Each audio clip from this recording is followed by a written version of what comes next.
हम उस ब्राह्मण वंश से आते हैं कि अगर हम शादी करवाना जानते हैं तो हम श्राद्ध भी करना जानते हैं, और इस सरकार का श्राद्ध हम ब्राह्मणों के हाथों से ही होगा और हम ही इस सरकार का श्राद्ध करेंगे। एक एनकाउंटर उस कुलदीप सिंह सेंगर का भी होना चाहिए, एक एनकाउंटर आसाराम, राम रहीम, एक एनकाउंटर चिन्मयानंद, नित्यानंद जैसे लोगों का भी होना चाहिए। इनका एनकाउंटर करने में क्यों पुलिस पीछे है? साधु संतों की हत्या को लेकर इटली तक पहुंचने वाला अर्नब गोस्वामी आज उत्तर प्रदेश के अंदर ब्राह्मणों की हत्या हो रही है तो लखनऊ तक नहीं पहुंच पा रहा, इतना दलाली में चूर हो गया है। ऐसे लोग तो ब्राह्मणों के नाम पर भी धब्बा है। एक पे डाल के कफन, आपने 100 के राज कर दिए दफन।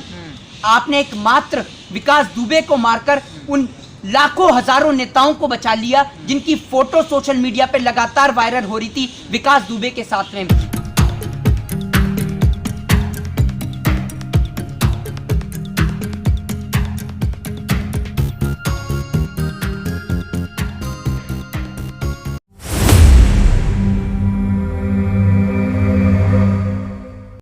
नारी सताए तीन मिटे, रावण कौरव और कंस, ब्राह्मण सताए तो पूरा मिटे धन वैभव और वंश। जिस तरीके से उत्तर प्रदेश के अंदर लगातार ब्राह्मणों की हत्या हो रही है, ये लगातार जब से भारतीय जनता पार्टी उत्तर प्रदेश के अंदर आई है, लगातार ब्राह्मणों के ऊपर अत्याचार हो रहा है और ब्राह्मणों को मारा जा रहा है। आप चाहे वो घटना अक्टूबर में कमलेश तिवारी की हत्या की हो, चाहे वो घटना जुलाई के अंदर फिर पत्रकार शुक्ला जी की हो, चाहे फिर वो रमेश मिश्रा जी की हो, लगातार ब्राह्मणों के ऊपर अत्याचार हो रहा है। और मैं आपको बताना चाहता हूं कि जिस तरीके से 16 अक्टूबर को मैनपुरी के अंदर, जो इटावा मैनपुरी है, वहां पर छात्रावास के अंदर घुसकर छात्रों की हत्या हो रही है, उसको लेकर लगातार जो ब्राह्मणों के ऊपर अत्याचार और शोषण हो रहे हैं, इसको लेकर हम चुप और मौन नहीं बैठेंगे। आज उत्तर प्रदेश के अंदर जो लगातार ब्राह्मणों की हत्या हो रही है, इसको लेकर हम चुप नहीं बैठेंगे। लेकिन जो योगी सरकार में कैबिनेट मंत्री ब्राह्मण हैं, वो खुद नहीं बोल रहे हैं। देखिए, जो लोग चुप हैं और मौन हैं, अगर आज मेरे साथ गलत हो रहा है, अगर आप लोग चुप हैं तो कल अगर आपके साथ गलत होगा तो मैं भी चुप बैठूंगा। तो लेकिन हम चुप बैठने वाले लोगों में से नहीं है। हम अपने देश के लिए, अपने देश के तमाम लोगों के लिए, चाहे वो दलित हों, चाहे आदिवासी हों, चाहे ब्राह्मण हों, चाहे किसी भी जाति धर्म के हों, हम सबके साथ खड़े हुए हैं और कंधे से कंधा मिला के खड़े हुए हैं। आपको क्यों लगता है कि योगी सरकार जो है वो ब्राह्मणों पर ही फर्जी एनकाउंटर कर रही है, कार्रवाई कर रही है? देखिए, मैंने अभी आपको बताया कि ये सिलसिला जून से ही शुरू है। जून, जुलाई, अगस्त, सितंबर, अक्टूबर, नवंबर, दिसंबर आते हुए फिर दोबारा से ये सिलसिला शुरू हो चुका है, जनवरी, फरवरी, मार्च, अप्रैल में आते हुए। आप ये देखिए, अक्टूबर में कमलेश तिवारी की हत्या होती है। कमलेश तिवारी भावी मुख्यमंत्री का चेहरे थे उत्तर प्रदेश के अंदर, उनकी हत्या हो जाती है। और आप ये देखिए, जिस तरीके से पूरे ब्राह्मण परिवार की लखनऊ के अंदर गला रेंद कर हत्या हो जाती है, चुप हो रहती है इस देश की मीडिया। पर हम चुप रहने वाले लोगों में से नहीं है। मैं आपको एक बात बता दूं, इस देश के अंदर अब न्यायपालिका सिर्फ किस लिए रह गई है? न्यायपालिका सिर्फ इसलिए रह गई है कि लोगों को छुट्टियां देने के लिए, उनकी बेल करने के लिए, क्योंकि अपराधियों को सजा देने का काम तो इस देश के अंदर उत्तर प्रदेश पुलिस कर रही है। अरे अगर आप एनकाउंटर करने में इतने माहिर हैं तो एक एनकाउंटर उसका भी करिए जिसने बहन बेटियों के साथ में दुर्व्यवहार किया है, जिसने बहन बेटियों के साथ में अत्याचार किया है, चाहे वो भारतीय जनता पार्टी के प्रवक्ता डॉक्टर संबित पात्रा हो। अरे डॉक्टर काहे के, कोरोना जैसी महामारी में एक उनकी वीडियो वायरल नहीं हुई जो उसमें उन्होंने लोगों की मदद की हो। ऐसे लोगों को तो डॉक्टर बोलते में भी मुझे शर्म आती है। चाहे फिर वो भारतीय जनता पार्टी के गृह मंत्री अमित शाह हो, चाहे रक्षा मंत्री राजनाथ सिंह हो। बता दूं, मैं खुद ब्राह्मण परिवार से आता हूं और लगातार हो रहे उत्तर प्रदेश में ब्राह्मणों के ऊपर अत्याचार होते हुए देख मुझे भी डर है कि जो हमारे ही लोग जो उत्तर प्रदेश में रह रहे हैं, क्या वो अपने आप को महसूस कर रहे हैं या उनके भी सर पर मौत का साया मंडरा रहा है। मैं आपको बता दूं कि अगर यही विकास दुबे कांग्रेस के अंदर होता तो उत्तर प्रदेश के माननीय मुख्यमंत्री योगी आदित्यनाथ जी उसे हेलीकॉप्टर के जरिए लेकर आते। पर जिस तरीके से कांग्रेस में, बीजेपी में होता, अगर यही मैं आपको कह रहा हूं कि अगर इन्हीं की फोटो, विकास दुबे की फोटो कांग्रेस के नेताओं के साथ में होती तो उत्तर प्रदेश के मुख्यमंत्री ने गाड़ी की जगह हेलीकॉप्टर से लेके आया जाता। पहले वन डे, पहले डे तो कभी नाइट, और अब 2 दिन के दौरे पर कोरोना पहुंच चुका है उत्तर प्रदेश। जिस तरीके से आपने देखा कि 2 दिन का लॉकडाउन उत्तर प्रदेश के अंदर है, ये सिर्फ देश की जनता को मूर्ख बनाने का प्रयास कर रहे हैं। और आप एक बात बताइए, सारा का सारा क्रेडिट क्या उत्तर प्रदेश पुलिस को ही दे देंगे? बाबा को दे देंगे क्या सारा क्रेडिट? सारा का सारा क्रेडिट क्या मुख्यमंत्री साहब को देंगे? भैया थोड़ा क्रेडिट उस ड्राइवर को भी दिया जाना चाहिए कि जिसने ऐसी गाड़ी ड्राइव करी कि गाड़ी पलट गई और किसी को भी एक को भी गंभीर चोट नहीं आई, तो थोड़ा क्रेडिट तो उसे भी मिलना चाहिए ना। और आप ये देखिए, इतने बड़े काफिले में सिर्फ एकमात्र विकास दुबे की ही गाड़ी पलटती है, और थोड़ी सी ट्रेनिंग तो एसटीएफ को भी दी जानी चाहिए कि वो अपने हथियारों को संभालने में असफल है। और एक बात बताइए कि कल तक लंगड़ा के चलने वाला विकास दुबे अचानक भागने कैसे लगा, इसका भी तो जवाब दीजिए। लेकिन जब इतना बड़ा अपराधी था विकास दुबे, जिसने 8 पुलिसकर्मियों की हत्या करी थी, अगर उसका एनकाउंटर कर दिया तो क्या दिक्कत है आप लोगों को? देखिए बिल्कुल कोई दिक्कत नहीं है, पर मैं कहना ये चाह रहा हूँ कि एक पे डाल के कफन आखिर आपने क्यों कर दिए 100 के राज दफन? अगर उस विकास दुबे को लेकर आया जाता कटघरे के अंदर, उसके साथ प्रेस कॉन्फ्रेंस की जाती, तो मैं आपको बता रहा हूँ कहीं ना कहीं उत्तर प्रदेश के मुख्यमंत्री योगी आदित्यनाथ की कुर्सी को खतरा था और उत्तर प्रदेश के अंदर निश्चित ही सरकार का तख्ता पलट होता। जो बड़े नेक्स्ट है जो वो खुलने से रह गया। बिल्कुल बिल्कुल। और आप एक बात देखिए, मैं आपको एक बात बता देना चाहता हूँ कि कुछ भी हो, कानपुर वाले विकास दुबे ने एक काम तो बड़ा अच्छा कर दिया कि सोशल मीडिया पे चलने वाले, नेशनल मीडिया पे चलने वाले इंडिया और चाइना के युद्ध को रोक दिया। जिस तरीके से नेशनल मीडिया पे, भारतीय मीडिया पे भारत और चाइना का युद्ध चल रहा था, विकास दुबे ने उस युद्ध को रोक दिया।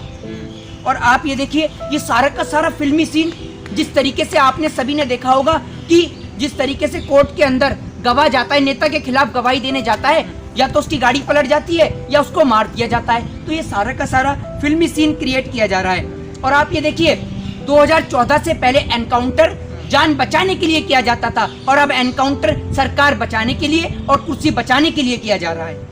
तो आपको लगता है सरकार बचाने के लिए विकास दुबे का एनकाउंटर हुआ? बिल्कुल बिल्कुल। और मैं आपको बता दूं, ब्राह्मणों से इतनी नफरत क्यों भाई? तुमको सांसद रहते हुए गोरखपुर में कभी हरिशंकर तिवारी ने पनपने नहीं दिया, तुम्हें इसी बात का डर है क्या? इन्हें डर सिर्फ इस बात का है कि जब हरिशंकर तिवारी सांसद थे तो योगी जैसे लोगों को पनपने नहीं दिया, क्योंकि योगी आदित्यनाथ के ऊपर भी तमाम मुकदमे और चार्जेस हैं, बस कारण यह कि उन पे कार्रवाई नहीं होती। और बाबा की तो माया ही निराली है। उत्तर प्रदेश के अंदर मजदूर व्यापारी जो मजदूर है वो उत्तर प्रदेश की सीमा पार नहीं कर पाता, और गुंडे बदमाश लखनऊ की सीमा पार करके उज्जैन तक पहुंच जाते हैं, एमपी तक पहुंच जाते हैं। देखिए मैं आपको एक बात बता दूं कि मैं ये अपने पॉइंट ऑफ व्यू से कहना चाहता हूं कि कहीं ना कहीं विकास दुबे तक यह संदेश पहुंचाया गया होगा कि जिस तरीके से डीएसपी देविंदर सिंह, आप एक बात बताइए, डीएसपी देविंदर सिंह का क्यों एनकाउंटर नहीं हुआ? इतनी बड़ी साजिश में लीन, देश के खिलाफ इतना बड़ा षड्यंत्र रचने वाला डीएसपी देविंदर सिंह आज खुलेआम घूम रहा है। मुझे लगता है कहीं ना कहीं, मैं अपने पॉइंट ऑफ व्यू से कहना चाहता हूं कि विकास दुबे को कहीं ना कहीं ऐसा संदेश पहुंचाया गया होगा कि आपको कुछ समय बाद बेल पर रिहा कर दिया जाएगा, आप सरेंडर कर दीजिए। जिस कारण से उसने सरेंडर किया और आज उसके साथ ये घटना घट गई। काश कोरोना भी सरकारी फंड की तरह होता, पीएम फंड की तरह होता, कि जो नेताओं तक ज्यादा पहुंचता है और देश की जनता तक कम। लेकिन लोग कह रहे हैं कि कांग्रेस के जो नेता हैं, विकास दुबे के एनकाउंटर से उन लोगों को ज्यादा दिक्कत हो रही है, उनको ज्यादा समस्या, उनको ज्यादा दुख हो रहा है। देखिए कांग्रेस के नेताओं की आपने बात करी, हम बात विकास दुबे की नहीं कर रहे। अरे हम इस देश के अंदर बात कर रहे हैं उन तमाम ब्राह्मणों की जिनकी हत्या उत्तर प्रदेश में योगी सरकार के होते हुए हुई है। और हम गर्व करते हैं कि हमने भारत जैसी मिट्टी में जन्म लिया, और हमें तो गर्व है अपने पूर्वजों पर। देश के अंदर किसी भी राजा महाराजाओं का इतिहास छान के देख लीजिए, जब बात आती है देश की तो हम लोग वो लोग हैं, हम उस ब्राह्मण वंश से आते हैं कि अगर हम शादी करवाना जानते हैं तो हम श्राद्ध भी करना जानते हैं, और इस सरकार का श्राद्ध हम ब्राह्मणों के हाथों से ही होगा, और हम ही इस सरकार का श्राद्ध करेंगे। लेकिन ब्राह्मण तो दुबे पे भी गर्व कर रहे हैं, तो देखिए वो कहाँ तक जाएगी? देखिए वो दुबे पे गर्व नहीं कर रहे, वो दुबे पे, हम एक बात बता दें कि गुंडे बदमाश किसी भी जाति और धर्म से नहीं होते, उनकी ना कोई जाति होती है ना कोई उनका धर्म होता है। हम उन तमाम ब्राह्मणों की बात कर रहे हैं जिनकी हत्या योगी राज में हुई है, और उत्तर प्रदेश के मुख्यमंत्री चुप और मौन।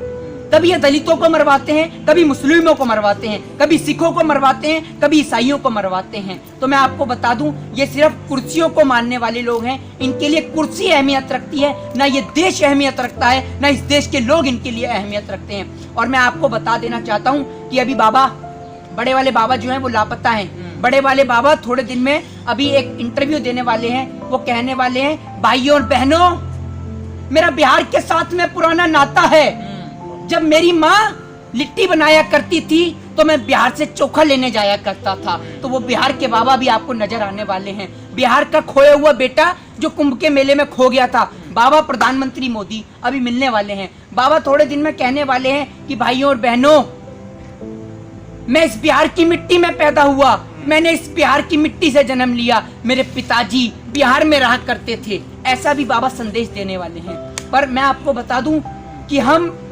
ब्राह्मणों की हत्या पर अब चुप और मौन नहीं रहेंगे और देश के अंदर लगातार हो रही ब्राह्मणों की हत्या को लेकर हम आवाज उठाएंगे और सुप्रीम कोर्ट तक जाएंगे। लेकिन अगर ब्राह्मण अपराध करेगा तो? ब्राह्मण अगर अपराध करेगा तो उसके लिए वही सजा होनी चाहिए जो उसके लिए सजा जायज है। उस सजा का फैसला इस देश की न्यायपालिका करेगी, न कि पुलिस। अगर किसी का एनकाउंटर, आप एक बात बताइए, अगर कोई अपराधी भागता है तो उसके ऊपर पुलिस को राइट है कि उसकी कमर से नीचे गोली चलाई जानी चाहिए। आपने उसकी छाती पे गोली कैसे लगी? कोई उल्टा भाग रहा था क्या वो विकास दुबे? ये बताइए। और आपने मीडिया को भी जाने से मना कर दिया। तो ये शक है, षड्यंत्र है या कोई साजिश? और इस साजिश का पर्दाफाश करता खुद विकास दुबे। एक पे डाल के कफन 100 आपने नेताओं के राज कर दिए दफन। क्योंकि अगर वो विकास दुबे पकड़ा जाता तो इन दरिंदों का, इन नेताओं का खुलासा होता जिन नेताओं ने उसका इस्तेमाल करा था। उस नेताओं ने इनका इस्तेमाल करा। और आप एक बात बताइए, योगी आदित्यनाथ जी कहते हैं कि सब कुछ खत्म हो चुका है, तो एक बात बताइए कि आखिर योगी राज में कैसे के 47 विकास दुबे के घर तक रहती है? कहीं ना कहीं इसका श्रेय यूपी पुलिस को भी जाता है, कहीं ना कहीं इसका श्रेय उत्तर प्रदेश के अंदर भी जाता है, उन नेताओं को भी जाता है। और आप एक बात बताइए, जिस तरीके से आपने विकास दुबे के घर पे बुलडोजर चलवा दी, तो आप एक बात बताइए, जिन नेताओं को, जो सपा के नेता थे ब्राह्मण के, जो कांग्रेस के नेता थे ब्राह्मण, और जो तमाम पार्टियों के नेता थे ब्राह्मण, और जो मंदिर के पुजारी थे, मंदिर के मठाधीश थे, यहाँ तक कि जो पत्रकार थे, उत्तर प्रदेश के अंदर वो जो लोग मरे हैं, वो जो ब्राह्मण मरे हैं, किनके घर पे बुलडोजर चलवा के उनके घर का भुगतान किया जाएगा? कैसे चलेगा उनका घर का खर्चा? जरा जवाब दीजिए उत्तर प्रदेश के मुख्यमंत्री जी कि किसके घर पे चलवाएंगे बुलडोजर? और आपको जवाब देना होगा। और आपको बता दूं कि हम वो ब्राह्मण हैं जो शादी भी करवाते हैं और शराब भी, और इस सरकार का श्राप हम ब्राह्मण पढ़ेंगे।